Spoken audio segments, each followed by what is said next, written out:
निखेटी।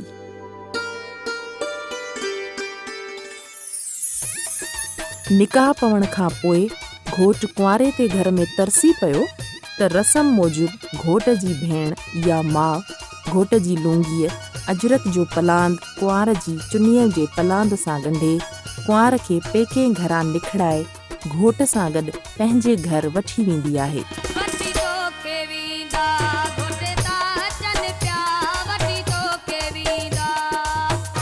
हिन रस्म जो ज़िक्र शाह लतीफ़ हिन रीति कयो आहे। परणाए पुन्नुअ खे निखेटीअ निखिड़ायो। निखेटीअ जी रस्म में घोट ऐं कुंवार खे पलउ ॾिनो वेंदो आहे। सिंध में निखेटीअ जी रस्म किथे कुंवार जे त किथे वरी घोट जे घर में कई वञे थी।